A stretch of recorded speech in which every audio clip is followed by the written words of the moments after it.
So, as we enter the big IPL auction month, the IPL has released a list of 590 players that will go under the hammer on Feb 12th and 13th. The mega auction, the mother of all auctions, two new teams and whatnot. Let's ask Gaurav Sundararaman and Nagraj Gollapudi if there are things worth noticing and noting even before that actual auction, as we see an Excel sheet with 590 names in front of us, including 10 marquee names to kickstart the auction. Curiously, Ishan Kishan is not among those 10 names. So let me first ask Gaurav and Naga what stands out for them as they have a look at this list. Gaurav. So I think when you look at the list, the names like Ashwin, Faf du Plessis, Shikhar Dhawan, Rabada, these are really big international names. To be honest, we don't know exactly what the official reason is how they come and pick this name. It's been the case since the marquee names were even started out, but it looks like they're all format players who like slightly international superstars who play regularly in the IPL as well. So yeah, that's how these names have come, and I think one person who's very unlucky to miss out is Ishan Kishan, because I personally thought he would be the most expensive player at the auction. He could still be, but it's a slightly more far-fetched considering he's coming down after 25 names. We will explain that in just a moment, why this changes things with regards to Ishan Kishan. Naga, first thoughts on single list? I did a little bit of digging. Finally, I've got an answer from people who have been part of auctions, and it seems to be a good answer, which is like it's an assortment of players that which have with different skills. Instead of like if you had put R Ashwin, the number one name on this time's list, if you had just put Ashwin in the auction, where would he be categorized? He would be categorized as a if he puts himself as an all-rounder or a spinner, he would come later in the auction. Correct. Now, what they did was I will put like a set of names that will be sold or are likely to be sold 100%. So those first 10 names that if you see from what's his From name? that list, Swin, yes. Bolt, Cummins, Dekop, Yes, that Dhawan, list all was of on these. screen Now, now. add to that, they will definitely get sold. Add to that, the other parameters that the IPL only determines this, no one else does this. Franchises don't have a role to play in this. The IPL, what they decide is like, what is the captaincy potential of a certain player, what is historically the IPL form of these players, what is the consistency of in white ball cricket of these players, and on top of that, if the player has been a most valuable player in the tournament, like you have a Warner for that matter, or a Shikhar. He's not been most valuable, but he has been a consistent run getter for that matter. The other thing stands out from marquee is like last year there was last mega auction there were 16 players, marquee players. Now there are only 10. So I think it will actually franchises might heave a sigh of relief when it comes to players like Ishan Kishan not being part of it, because now they don't need to rush. Now they know that okay, of these set of players, if you look at it, I'm going to buy these players, but I don't need to really break my bank to get most of these guys. They will now be now the numbers will change. I'm pretty sure the way the Okay. calculations will be done.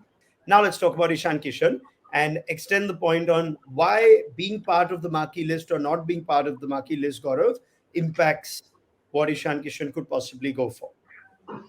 I think Ishan Kishan's loss is Quinton de Kock's gain. That's how I put this forward, because he's the only wicketkeeper in that list, the marquee list, and so many teams need wicketkeepers. So the demand for a player like Ishan Kishan, who can even captain in the future, he's young, he can bat in any position. We've seen him hit sixes, so he's very much in demand. He's a player which IPL franchises want, but he's not there in the top 10. So he comes in the wicket keepers list, and within the wicket keepers list, he needs to come first up in the lot. So all these factors have kind of changed Ishan Kishan's position in the auction, right? He remember he opted himself out of the draft as well. In a draft, he was getting a fixed amount of money, which could have been in excess of 10 crores. Now, will he get about 10 crores coming in slightly late? We don't know. We have to see how the auction pans out. But having said that, because he's coming, remember, about 25, 30 odd good players would have been sold by then. The purses will come down. Teams have to build a squad. This is not just a mini auction. Teams have to get 18 to 22, 23 players. So if you have to budget all that, unless a team is desperate for Ishan Kishan and plans extremely well, I don't see him breaking the bank. But obviously, he'll go for a lot of money, but not the kind of money I thought he would go originally for. Okay, to just lay it out for you, Ishan Kishan will form part of a group of players that will come in set four now, which ranges from 29 to 36. So the earliest Ishan Kishan will come up at the auction is 29th. You then assume, therefore, that 28 players before him, and if you see that list, it's players that you think will get picked up, especially with 10 on franchises now. So a lot of those big purses that you have from teams like Punjab and Hyderabad, they could get trimmed, which may make the playing field a little more level for a team like Mumbai or Chennai who do not have as much balanced purse. Now, Naga, would that therefore mean that suddenly the chances of Ishan Kishan coming back to the Mumbai Indians are significantly higher than if he would have been in the marquee players list?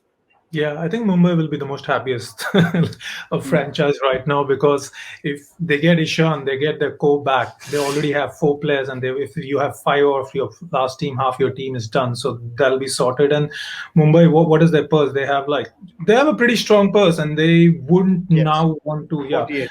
Hmm. yeah, so it's not that bad. So at least initially, if Ishan Kishan was part of Maki, they would have thought, okay, 15 crores gone.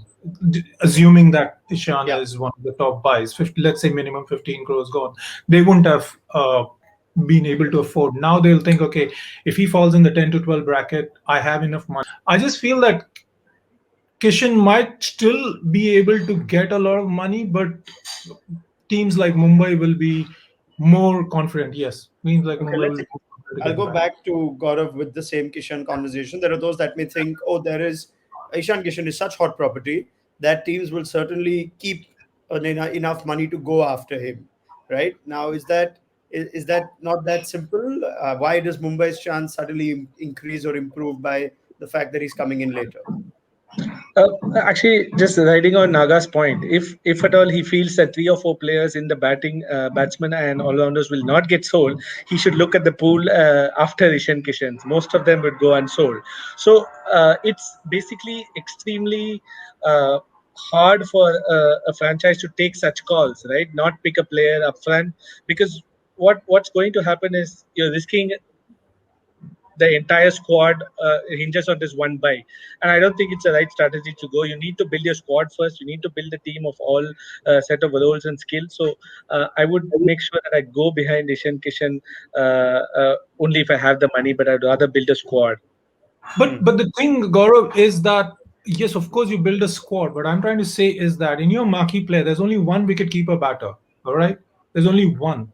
So teams are not going to be rushing to buy the rest of. You're not building a squad anywhere between till 30 players. You're not going to build a squad much. You are going to add like two players maximum each team might get at that point. So I'm still saying that the fact that even if he comes in late, there is still, I feel, for some of these in that category of wicketkeeper batters, there are still some very potential big buys there. They may not break the people might not break the bank, but they definitely will go for double-digit figures. I feel some of the two Yeah, or three. that I definitely agree. I'm what I thought might be 16 to 18 crores might come Yeah, down to 10 to 12 crores. That's all yeah, I'm saying. yeah, I'm yeah, not saying Ishan Kishan's going to go for 4 crores or something like that. So yeah, Yeah. yeah.